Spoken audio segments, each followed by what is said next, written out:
Pengungkapan kasus penembakan yang dilakukan 3 warga negara asing, WNA, asal Australia di Villa Casa Cantisha, Jalan Pantai Munggu Seseh, Banjar Sedahan, Desa Munggu, Kecamatan Mengwi, Kabupaten Badung terus berlanjut. Aparat kepolisian dari Polres Badung bersama Kejaksaan Negeri Badung pada Rabu 30 Juli 2025 menggelar rekonstruksi. Namun untuk motif penembakan yang mengakibatkan seorang WNA tewas dan seorang WNA lagi mengalami luka serius ini hingga kemarin masih misterius. Rekonstruksi tersebut untuk mengungkap secara rinci kronologi kejadian berdarah tersebut. Rekonstruksi dilakukan di sejumlah lokasi yang berkaitan dengan kasus.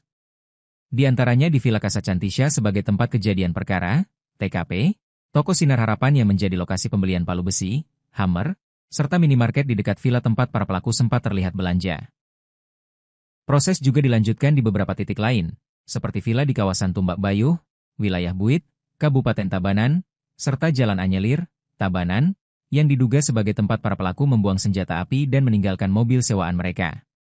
Pada rekonstruksi yang dilakukan ketiga tersangka dihadirkan dan dilakukan penjagaan dengan sangat ketat.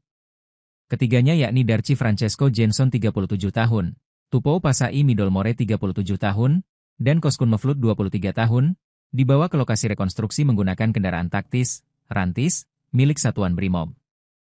Saat dihadirkan pelaku terlihat diborgol pada tangan, selain itu kaki dirantai dengan wajah ditutup. Selain itu juga dikawal ketat oleh personel bersenjata lengkap. Namun, saat memperagakan adegan penembakan di Villa Casa Cantisha hanya 2 tersangka yang dikeluarkan, yaitu Tupou dan Koskun Meflut. Hal itu dilakukan karena keduanya diketahui sebagai pelaku utama dalam aksi penembakan yang mengakibatkan korban Zivan Ratmanovic meninggal dunia dan Sanar Ganim mengalami luka serius. Kapolres Badung, AKBP Arif Batubara di sela-sela kegiatan rekonstruksi menyebutkan jika pada rekonstruksi yang dilaksanakan ada 11 adegan yang diperagakan mulai dari pelaku membeli palu besar hingga membuang senjata di wilayah Tabanan. Ada 11 adegan dari toko Sinar Harapan, TKP penembakan dan Buit Jalan Anjelir Tabanan tempat pembuangan senpi, ucapnya. Diakui rekonstruksi yang dilaksanakan adalah kelengkapan penyelidikan yang akan dicantumkan dalam berkas perkara. Kendati demikian diakui berkas perkara sudah dikirim ke Kejaksaan Tahap I dan ditunggu hasilnya dengan kelengkapan berkas tersebut.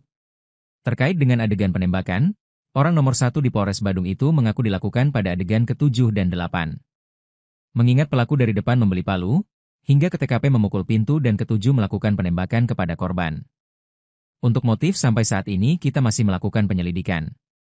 Jadi nanti di fakta persidangan baru kelihatan motifnya, bebernya.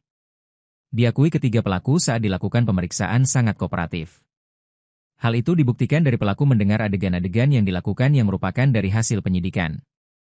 Jadi semua ini hasil penyidikan, nanti dalam persidangan fakta yang akan berbicara.